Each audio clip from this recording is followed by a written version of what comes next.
말씀 여호수아 5장 2절부터 9절까지 봉독합니다.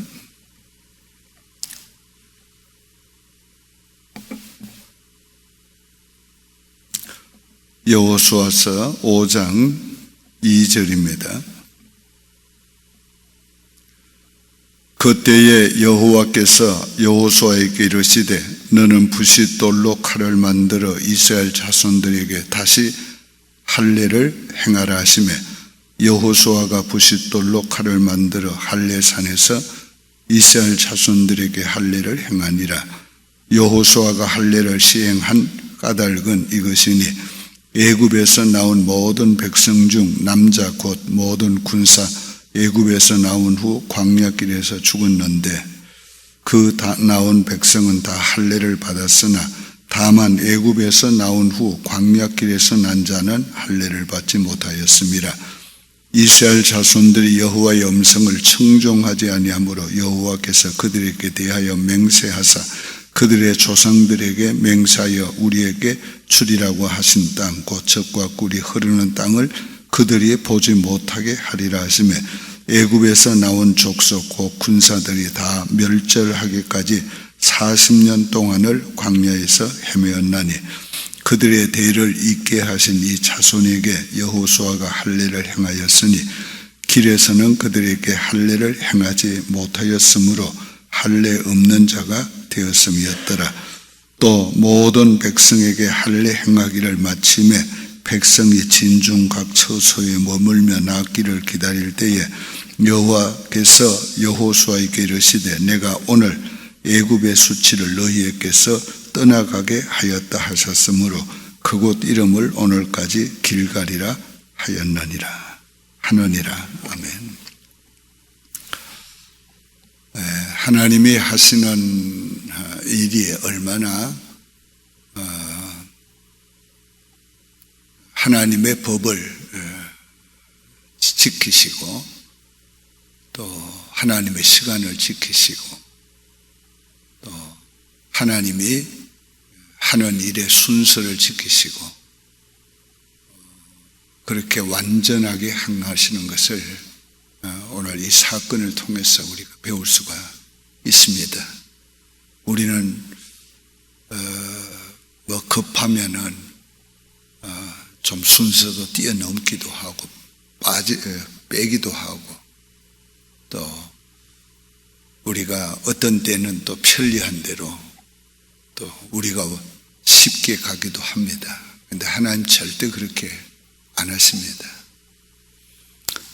오늘 이스라엘 민족을 가나안 땅에 들어가기 전에 지금 할례를 행하라 하셨어요. 이 할례를 행하라고 하신 첫 번째 목적이 뭔가? 그것은 이스라엘 백성이 하나님의 백성이 되게 하시는 그런 의식을 행한 겁니다. 오늘 본문에서 무슨 말씀을 하고 있는가 하면 1세들은 애굽에 있을 때 다 할례를 받았지만은 광야에서 난 2세들은 할례를 받지 못했다 그랬어요. 할례를 받지 못하면 수치스러운 백성이고 이방인과 같은 거예요. 할례가 이스라엘 백성의 언약의 백성이라는 표시입니다. 그래서 할례를 함으로써 언약의 백성을 만드시는 거예요. 언약의 백성을 만드셔야 하나님의 언약한 약속의 땅을 들어가게 하실 수 있는 거예요. 오늘 진짜 하나님의 백성이 돼야 하나님 나라 들어갈 수 있게 하는 것과 같은 거예요. 하나님은 너무도 정확하신 분이에요. 그래서 적군을 마주대야 하는 그런 위기 상황에서, 급박한 상황에서 하나님은 할례부터 행하게 하시는 거예요. 이건 뭐 군사 전략적으로 안 맞는 얘기잖아요. 지금 적군을 마주 앞에 놓고 싸움을 앞에 두고 할례를 행하게 하는 것. 그런데 하나님은 상황에 휘둘리지 않아요. 하나님은 어떤 상황이든지 어떤 환경이든지 어떤 문제든지 하나님은 하나님이 계획하신 것을 정확하게 완전하게 하시는 분이에요. 오늘 우리가 이걸 배워야 돼요. 하나님은 이스라엘 백성으로 하여금 할례를 행하게 함으로 이제 너는 언약의 백성이 되었다. 이제 너는 언약의 약속의 땅에 들어갈 수 있는 자격을 가질 거다. 이제 너는 언약의 백성이 된 것을 알아라. 그들에게 하나님의 구별된, 하나님이 구별시킨 언약의 백성이라는 자기의 정체성을 확실하게 가질 수 있도록 그렇게 만들어 주신 거예요. 오늘 우리에게 하나님 요구하는 그 첫 번째 단계가 바로 그거예요. 네가 예수 그리스도를 믿고 세례를 받았으니까 넌 죄사함을 받았고 의롭다함을 얻었고 하나님의 백성이 된 것을 알아라. 우리 그걸 깨달아야 돼. 그 정체성을 잊어버리면 안 돼. 난 어디에 있든지 난 하나님의 백성이다. 난 이 땅에 속한 사람이 아니고 하늘에 속한 사람이다.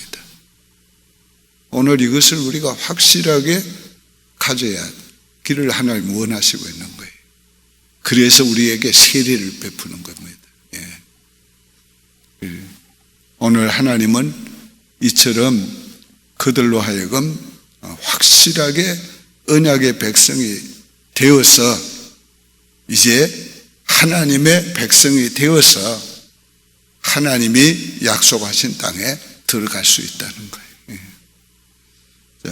두 번째 우리에게 주는 것은 하나님은 순서를 바꾸지 않아요. 급하다고 막 앞뒤를 바꾸고 막 빼먹고 그러질 않아요. 하나님은 순서를 잘 지킵니다. 옛날에 도라도라라는 영화를 본 적이 있어요. 그 2차 대전 때에 그 일본군이 하와이를 폭격하는 데서부터 시작이 되는 이 얘기입니다. 지금 하와이에 막 폭격을 하니까 뭐 배들이 막 부서지고 막 야단이 난 겁니다. 그런 와중에서도 아침에는 이제 태국기를 올리고 개양하고 또 그 다음에 저녁 시간이 되면 하양을 합니다. 이제 하양식이 됐어요. 국기를 내리는. 그런데 국기를 내릴 때는 우리처럼 미국도 애국가를 부릅니다. 그런데 그거를 빼먹지 않아요. 생략하지 않아요. 그거를 끝까지 부르는데 다만 속도만 조금 빠르게 하는 거예요. 속도만. 거기에 미국입니다. 오늘 그 정신 때문에 그러한 미국이 법을 준수하고 지키는 그 때문에 이 미국이 오늘까지 발전이 돼 왔고 유지가 되는 거예요. 유지가 되는 거예요. 그러니까 미국에는 아주 법치국가라는 것을 모든 시민이 다 인식하고 있잖아요. 대목군들 이렇게 라인 딱 정해가지고 그 선을 넘어오면 발포하는 거예요. 한국엔 뭐 선을 그어놔도 아무 소용이 없어요. 일부러 워싱턴에서 반미운동하는 사람들이 옛날에 선을 그어 놓으면은 일부러 그 선을 뛰어드는 것은 한국 사람. 왜? 그래야 신문에 한번 나고 뉴스에 나오니까. 예. 오늘 우리가 하나님의 하시는 일은 하나님은 언제나 합법적으로 하세요. 하나님은 법을 언제나 그대로 지키세요. 예. 그 순서를 초월하지 않아요. 첫 번째 순서가 뭐냐? 할례를 받아야 되는 게 첫 번째 순서예요. 땅을 차지하는 것, 땅을 기업으로 얻는 건 두 번째 문제라. 이 말은 다른 말로 쉽게 우리가 생각하면 우리가 하나님의 백성이 되는 게 첫 번째 순서라. 그 다음 하나님을 섬기고, 그 다음 하나님의 기업을 얻고, 그 다음 하나님 나라가고.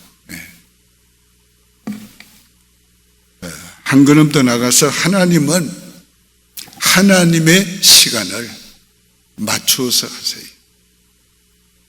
그래서 왜 요때에 했는가?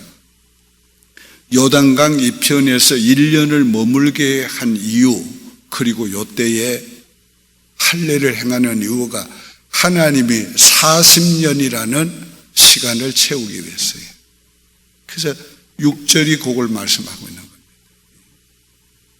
하나님은 40년 동안 하나님은 그 백성을 광야에서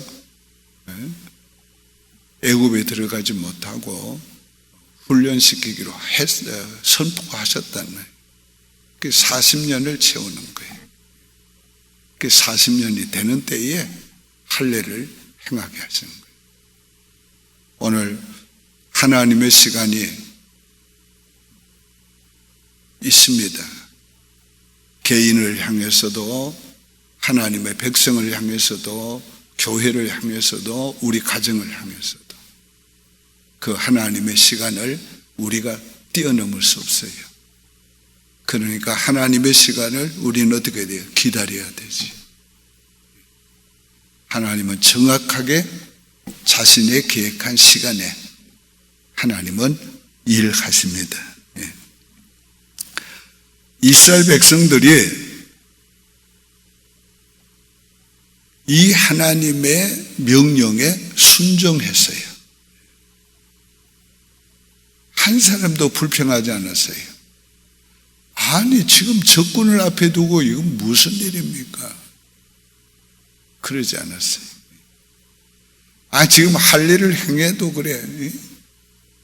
좀 강 이편에 있을 때 행하지 왜 강 건너서 지금 전쟁을 눈앞에 두고 있는데 왜 이때 합니까? 그러지 않았어요. 아무 말 없이 순종했어요. 그 순종의 결과가 뭡니까? 할례를 행하고 나니까 하나님이 이제는 너희들의 수치를 굴러가게 했다 그랬어요. 이 수치를 굴러가게 했다는 말이 무슨 말인가? 애굽에 종되었을 때에 종의 수치를 굴러가게 했다. 이제 너희는 더 이상 종이 아니다. 너희는 이제 내 백성이다. 자유하는 아들이다. 그걸 선포하신 거예요. 얼마나 감사해요. 하나님은 우리의 과거를 묻지 않으세요. 우리가 예수 믿고 세례 받으면 우리 수치가 굴러가는 거예요. 과거가 다 없어지는 거예요. 한국 사람들은 안 좋은 과거를 너무 잘 기억하잖아요. 그래서 교인들끼리도 나쁜 과거를 얘기를 못해요. 그런 거 서로 편안하게 얘기할 수 있으면, 왜? 그건 지난 과거니까. 근데 한번 저 사람 과거에 뭐 했다 그럴까봐 과거를 얘기 못하는 거예요. 오늘 그리스도 안에 있는 자는 새로운 피조물이라. 보라, 이전 것은 지나갔으니 새 것이 되었도다. 오늘 우리는 예수 믿고 세례를 받은 이유는 우리의 과거 수치가 다 물러간 거예요. 굴러가 버린 거예요. 그거는 내가 수치를 굴러가게 하는 것이 아니고 하나님이 굴러가게 하시는 거예요. 나는 하나님 예수 믿고 세례 받으면 하나님이 과거는 기억지도 안 하고 다 없애주시고 다 지워주시고 그런 거예요. 그러니까 우리 마음속에도 그걸 지워야 해요. 이제는 너는 새 사람이다. 보라, 이전 것은 지나갔으니 새 것이 되었다. 넌 그리스도 안에서 새로운 사람이다. 이 새로운 사람이 되었다고 하는 감격과 확신과 그 새로운 존재로 사람으로 우리가 살아가야 돼요. 이스라엘 민족의 문제점이 뭐였어요? 가장 큰 문제점이 광야 생활을 갈 때 어려우면 애굽을 생각한 거예요. 종되었을 때, 노예 생활할 때 그때를 생각하는 거예요. 그때가 차라리 좋았다. 애굽으로 돌아가자 차라리. 이 노예 근성, 노예 의식을 못 버리고 있는 거예요. 이건 마치 뭐 같은 거 하면 예수 안 믿을 때가 좋았다. 예수 안 믿을 때는 마음대로 살아도 괜찮았는데 예수 안 믿을 때 그와 같은 거예요. 그 얼마나 하나님 앞에 불경건한 말입니까? 그러니까 그러한 노예 근성, 노예 의식, 과거에 붙잡혀 있는 거 그거를 다 수치를 굴러가게 하신 거예요. 이제는 과거에 대해서는 다 굴러갔다. 네가 범죄한 거, 네가 실수한 거, 네가 실패한 거 다 굴러갔다. 이제는 너는 새로운 인생의 걸음을, 승리의 걸음을 새로운 땅을 향하여 걷게 됐다. 그것이 오늘 하나님께서 할례를 행하게 하신 이유였습니다. 오늘 우리 모두가 이제 새로운 존재로 새로운 의식을 가지고 새로운 삶을 우리가 추구해야 돼요. 그 새로운 삶은 뭡니까? 우리가 이 땅에 있으나 가나안에 들어와 있는 사람으로, 가나안의 새 땅을 밟고 새 땅을 정복한 사람으로, 그럴 때에 그 땅에 주시는, 하나님이 주시는 것들을 우리가 먹고 하나님이 주시는 그 은혜의 삶을 살 수가 있는 것입니다. 기도드리겠습니다. 하나님 아버지 감사합니다. 오늘 우리들로 하여금 하나님이 행하시는 일이 얼마나 합법적이고 얼마나 순서를 지키시고 시간을 지키시고 하나님이 하시는 일의 결과가 우리를 얼마나 우리에게 은혜 주시고 축복하시는 것을 우리가 보았습니다. 들었습니다. 하나님의 백성 된 것을 깨닫게 하시고 새로운 존재로 새로운 의식을 가지고 살아갈 수 있게 해 주옵소서. 과거에 매여있는 성도가 있습니까? 의식까지라도 다 바꾸어주시고 그 모든 생각을 지워주시고 새로운 생각, 새로운 의식으로 살아갈 수 있는 하나님의 귀한 백성들 삼아 주옵소서. 예수님의 이름으로 기도드립니다. 아멘.